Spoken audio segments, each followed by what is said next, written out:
tunasogeza elimu ya bima kwa kila Mtanzania, na ndio maana tumeamua kutoka ofisini tuje mtaani ili tukutane na Mtanzania mmoja mmoja popote alipo bila kumdisturb au kumsumbua kwenye shughuli zake za kila siku, kwa sababu tunatumia vyombo vya habari ndio, lakini wakati mwingine sio watu wote wanaweza kuviaccess. Tunatumia mitandao ya kijamii ndio, lakini ile elimu tunayotoa kwenye mitandao ya kijamii, kwenye vyombo vya habari na vitu vya namna hiyo, inawezekana ikawa sio nyepesi sana, kulingana na kwamba sio watu wote wako kwenye mitandao ya kijamii, sio watu wote kwenye elimu ya wako kwenye vyombo vya habari kila siku.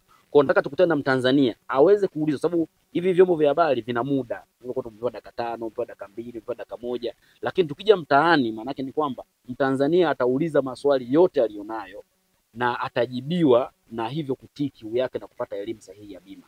Na pia tukitazama hata takwimu za elimu na market penetration kwa ujumla ya soko la bima, bado limeongezeka kwa mwaka huu. Kwa taarifa ya TIRA ya mwaka 2024 tumeongezeka, tumefika 2.8.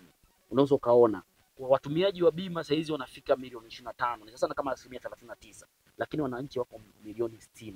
Sasa usipokuja mtaani, manake ni kwamba unapunguza ile kasi ya wananchi kuweza kuijua elimu ya bima. Sasa NIC ndio shirika kiongozi, ndio shirika kubwa la bima, ni shirika bima la taifa. Kwa hiyo sisi tunapaswa kuwa mfano wa kuigwa katika kuhakikisha kwamba tunawasogelea Tanzania, kuwapa elimu. Sisi ndio shirika Kongo, tuna miaka 62 sasa hivi toka tumeanza kutoa huduma za bima hapa nchini. Kwa hiyo lazima tuwe mfano, kuonyesha njia ya watu wengine kufuata, kwa kwamba kila aliye Mtanzania anapata elimu ya bima na kuanza kutumia huduma za bima hapa nchini, bima za mali na ajali pamoja na bima za maisha. Na umuhimu wa bima, unatupa uhakika baada ya mashaka. Pale inapotokea majanga ya moto na majanga mengine ambayo yanaathiri mali, mwili na maisha ya mtu, moja kwa moja bima inakwenda kukava hiyo gharama na hiyo hasara ambayo umeipata. Kwa hiyo tunapozungumzia bima, tunajipa uhakika pale mali zinapokuwa mashakani, tunajipa uhakika pale ajali zinapotokea, tunajipa uhakika pale maisha yanapoingia kwenye changamoto.